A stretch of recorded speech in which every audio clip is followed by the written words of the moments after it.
is going on, guys? Welcome back up here again. This is the Club of the Man 1993, and we are live for my preview and predictions for NXT TakeOver in your house 2020. It's going to take place live this coming Sunday on the WWE Network, June 7th, at the WWE Performance Center, once again in Orlando, Florida. Of course, this is actually the first NXT TakeOver I'm doing preview and predictions, I believe, in a year. Because the last time I was able to do them before my channel went away for a while, was for TakeOver 25. That's the last preview and predictions I did. Of course, again, I did review all the takeovers and other pay-per-views that I didn't get to review and caught on all those. But this is my first preview predictions for NXT TakeOver. TakeOver 25, so I'm excited, of course, to be here again. Of course, bringing my new format, my graphics and whatnot in as well. So we're going to go over the preview predictions for this. There's 6 matches on this card. I'm expecting a good show.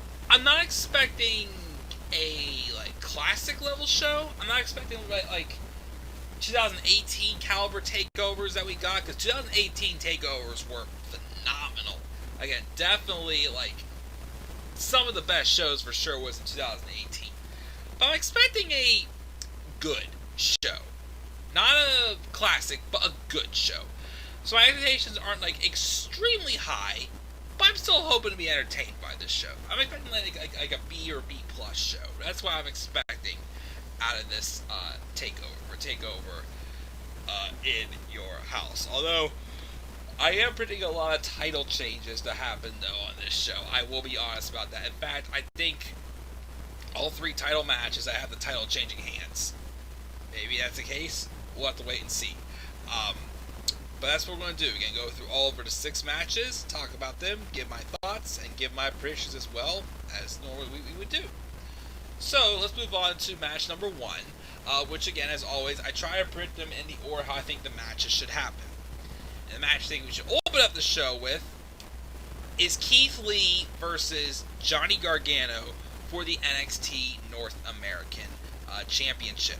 This is Johnny's, well, besides him and Tommaso Ciampa finishing up their 2 or 3 year rivalry they had on an episode of NXT, since that match was supposed to take place at NXT TakeOver Tampa Bay, but of course that show was canceled because of what's going on right now. Which the main event probably would have been that match with Gargano and Ciampa to, finish off their feud. So, of course, Johnny's now heel. He turned heel back at TakeOver Portland whenever he turned on Tommaso Ciampa and costed him his NXT Championship match against Adam Cole. So Johnny turned heel. They had the match with him and Ciampa, which that was excellent. And pretty much an empty arena. They did whatever heck they want, beat the crap out of each other. Then Candice got involved, kicked Johnny in the nuts. Then she kicked Ciampa in the nuts. And of course, the whole time Johnny was wearing a pretty sly and sneaky. Of course, that turned Candice heel as well. So Johnny's full on heel as well as Candice. As I've been saying, I'm still 50-50 about Johnny as a heel. My biggest worry, because I saw it again tonight at NXT, is that they make him into a coward. And Johnny should not be a coward. Johnny Gargano should be like Adam Cole as a heel. Still putting on phenomenal wrestling matches, and he has his moments where he tries to, back out of a fight, but he actually is able to win clean and not look like a coward trying to run away all the time. I'm scared of doing that with Johnny. The booking I saw tonight for Johnny for that mixed tag match honestly remind me a lot of Sami Zayn's booking. I mean, yes, Johnny wrestles more than Sami, but he doesn't look confident in the ring wrestling when he looks like a coward. And Johnny should not be a coward. Trust me, ladies and gentlemen. We all know Johnny Gargano is a phenomenal wrestler. It's just, this heel turn, obviously, to me, was just to give him a fresh angle, since he's going to be staying in NXT. Of course, because of the main roster and fused with Daniel Bryan, I still want to see that match. Johnny Gargano and Daniel Bryan. 2 of my favorite underdog baby faces. Well, they both were at one point. Going at it. I want to see that match so bad. So the build for this match has been a little bit funky. with the whole, dinner scenes, and, obviously, they're targeting Keith Lee and Mia Yim, and in real life, Keith Lee and Mia Yim are a couple. So who do I see winning this? I mean, I've liked Keith's run as North American Champion. He had a Match of the Year candidate at TakeOver Portland with that classic of an opener with him and Dijakovic. Of course, they've always put on great matches. He's also had a couple other good matches with, Damian Priest, the triple threat with Dijakovic and Priest, and even the North American title match he had with Cameron Grimes, that was good. And a few other matches he's had, I think he's done a great job as champion. But I'm sorry, I think Johnny needs this win more than Keith. Johnny, to me, still needs a lengthy title reign. And why have him turn heel and have him try to be still in this early phase of establishing a character and not get the championship, but be able to have the North American title kind of like, compliment him and help him, get, some more momentum going as a heel. Because like I said, all of his championship runs have been short. Has he really had a successful title defense as champion? Where was an NXT champion, North American champion? Tag titles, I think they beat the Revival in a rematch on an episode of NXT after they won them at TakeOver Toronto. But Johnny could use a lengthy title reign, like a couple months, like 4 months or so. Like if they wanted to have him, keep it until the end of the year or something, that's fine. I think he needs to definitely get his character going. Because if he's going to lose again, then then what is there for him? So I think he should win the championship here from Keith Lee. Keith will be okay if he wants to go after the NXT Championship. That's fine. I think he definitely could. The momentum's there. I think he's definitely probably the hottest babyface right now, as I keep saying. But Johnny, I think, could use this win more than Keith. So I look for Johnny to win the NXT North American Champion. I believe he'd become the first ever 2-time NXT North American Champion, I believe. Let's wait and see. But I'm picking Johnny to win this. Win match number 1. Match number 2, 6-woman tag match.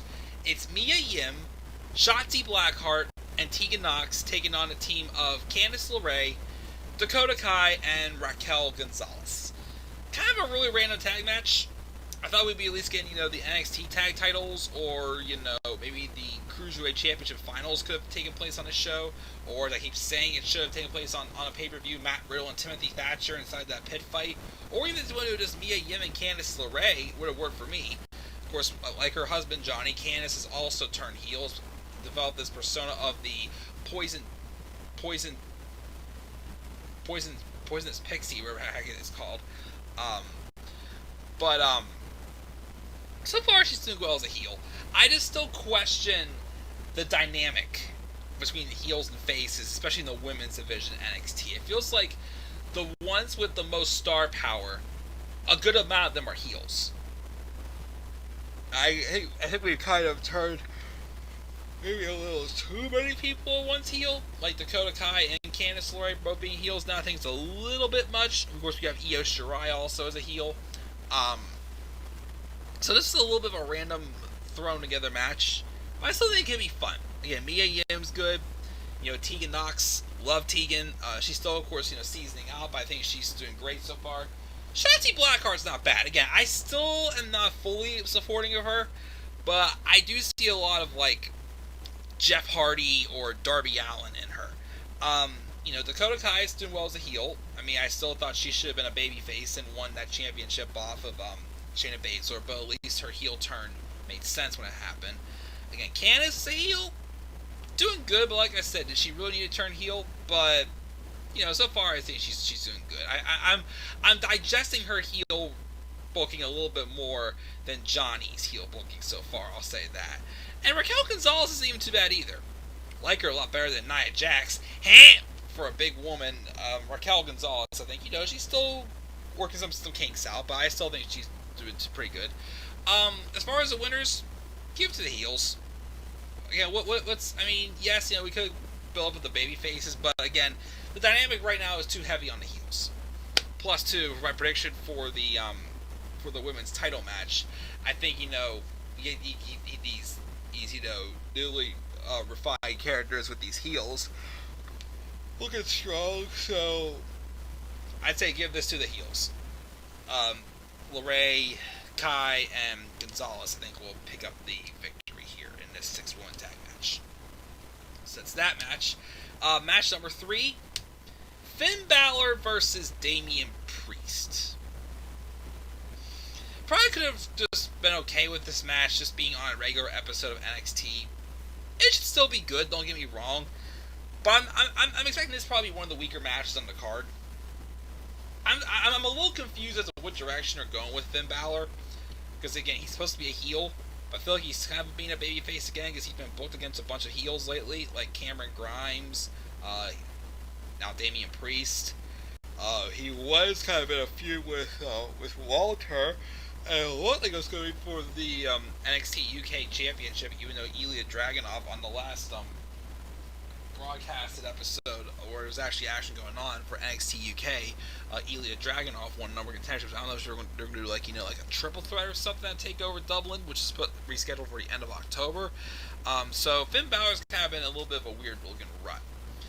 I mean, he's doing good, but it's like I don't know if he's really a heel, if he's a babyface, or if he's a tweener. Who knows? But of course, his match happened because Damian Priest was the one who attacked Finn Balor and talked about his match with Velveteen Dream like a month ago, or maybe a month and a half ago. Who knows? Can't remember. So we're having this match. Still think it should be good. Again, it's probably gonna be one of the weaker matches on the card. But I think it'll be good. I think Damian Priest though should win this. Balor's gotten plenty of wins under his belt to build up back up his star power. He can take a loss here. Priest though has lost all of his pay-per-view matches so far. He lost a triple threat, TakeOver War Games 3.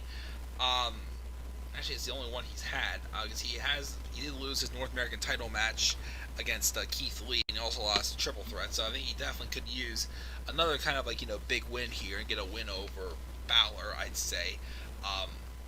So I'm going to give Damian Priest the rub in this match, and he'll get the win over Finn Balor for this is the singles match. So that's my pick for that match. Match number 4. Personally, the match I'm picking for match of the night. Tommaso Ciampa versus Karrion Kross. Obviously, we knew Kross was going to be coming after him or Gargano based off the teases that were happening during the stuff leading up to Gargano and Ciampa one final beat. He comes in, he immediately goes out after Tommaso Ciampa. Obviously, we're having the match, and I think it's going to be good. Obviously, Karrion Kross is going to win this. I see Karrion Kross getting the Shinsuke Nakamura or the Drew McIntyre run in NXT, where he's not going to be in NXT too long before we go up to the main roster, because he's going to be getting an NXT title shot, I think, pretty quickly. I'd say, the winner of, the main event at the next TakeOver, Karrion Kross is probably going to be challenging them for the NXT Championship, unless they wait till, War Games or something. But, the guy already has, godly mega powers, to him with that sick entrance theme he has him in Scarlet. His in-ring ability, he looks like a dominating monster in there, and he's legit. I think Ciampa's not going to be an easy squash, but I think Ciampa is going to give him a good run for his money, definitely, and would make him look good, and even make Ciampa look like $1 million like he always does. But like I said, I continue to say, don't be surprised if at the next TakeOver, Karrion Kross is fighting for the NXT Championship. Yeah, I don't see him staying in NXT too long. I think he's a guy that I definitely think is more meant for the main roster. Of course, if booked right, I can see them screwing him up. But then again, he has Scarlett, who's a hot blonde, and I'm sure Vince is going to want to push her to the moon when she has the main roster. So I'm sure Karrion Kross will be fine up on the main roster as well. But I don't expect him to be in NXT for super long. I think he's more meant for the roster. It's just a little seasonal stop for Kross to get him looking strong and whatnot, and also to increase some star power, of course, in NXT as well. So I'm gonna pick Karrion Kross to win this match, and again, I think this one has potential to be a match of the night. That, or again, if they actually let him wrestle Gargano and Lee. Because honestly, I'm hoping from Gargano and Lee, the match I'm hoping we get is something similar to what we got with DIY and Authors of Pain. Bigger men against the smaller men, but they still make each other look absolutely amazing. And that's why I'm hoping for that match. And even this match as well. But I think Karrion and Kross will get the victory here. Match number 5 is the triple threat match for the NXT Women's Championship. And yes, once again, Charlotte is back in NXT after she won the NXT Women's Championship off of Rhea Ripley at WrestleMania 36. She's had a couple matches. The only title defense she's really had was when she defended the title against Io Shirai, who won the number one contenders ladder match a couple weeks after WrestleMania 36. And Rhea got involved, and after Charlotte caused disqualification using her kendo stick on Io Shirai. Who am I going to see winning this, though? Well, I'll put it this way. I don't want Charlotte to retain the championship. I'm sorry. I gave it a shot when she won it. I'm like, okay, let's see what happens here. It's not working. Charlotte's getting exposed way too much to the point, again, I'm actually starting to get sick of seeing her on TV right now.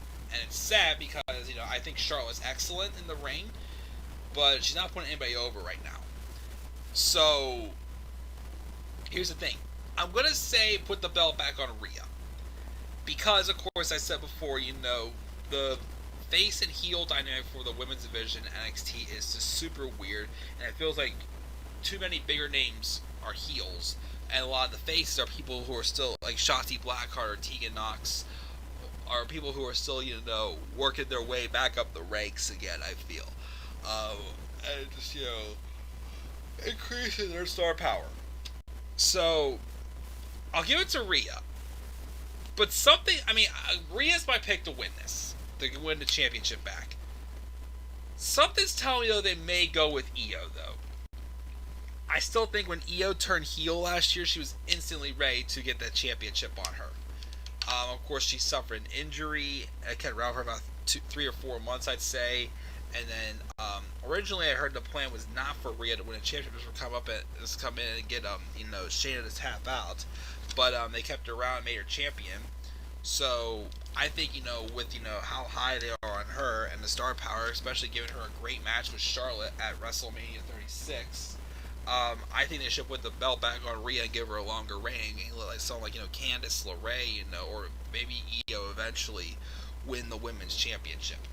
But again, I'm feeling there could be a possibility Io could win this. But again, I think it should be Rhea. Don't keep it on Charlotte. Please, please, please do not keep the belt on Charlotte. I'm just saying. But that's that match. Then the main event is the NXT Championship match. Adam Cole and Velveteen Dream in a backlot brawl, they're calling. So they're going to be, booking. I think this is going to be kind of like a similar booked match as to what we got with Gargano and Ciampa one final beat. Personally, I don't think this match really needs to be like a cinematic. I mean, it could be interesting, of course, with Velveteen Dream's mind games, so maybe they could pull something off that I didn't think of. But Velveteen Dream, I think, should win the championship here. And to be honest, I feel like they kind of dragged this feud out a little bit. I mean, it ended a little bit odd with, Cole pinning Dream on NXT recently, even though there was a slight distraction, but not a super big distraction from the rest of the era. It felt like, because at the time, Dream was in trouble with some accusations. I'm guessing he was innocent because I haven't heard anything since, and they're giving him this title opportunity again. But I feel like this feud's kind of maybe dragged out a little bit with the storytelling. But I think Velveteen's winning the belt. It's time to put the main title on him. He had a great run with North American Championship, but he needs to be NXT Champion. This guy is too big of a deal to not be NXT Champion, in my opinion. Still going to be a good match, but not everything needs to be cinematic. I mean, yeah, one match I guess doesn't hurt, but we'll see how it goes. I'm going to pick Dream to win this, so yeah, it's going to do it, guys. Those are my predictions for NXT TakeOver in your house. Again, I have Gargano winning North American Championship, Candice LeRae, Dakota Kai, and Raquel Gonzalez winning the the 6-woman tag match. Damian Priest over Finn Balor. Karrion Kross over Ciampa. Rhea Ripley wins the women's title, and Velveteen Dream wins the NXT Championship. So as far as the Sunday goes, I'm going to be watching at my friend Joe's house, so I will not be doing live reactions, unfortunately, but I will do a live review when I get home. That's going to do it, guys. Again, thank you for joining me both for my NXT and my TakeOver in your house predictions. Again, I'll be back here tomorrow night to do my live review of AEW Dynamite.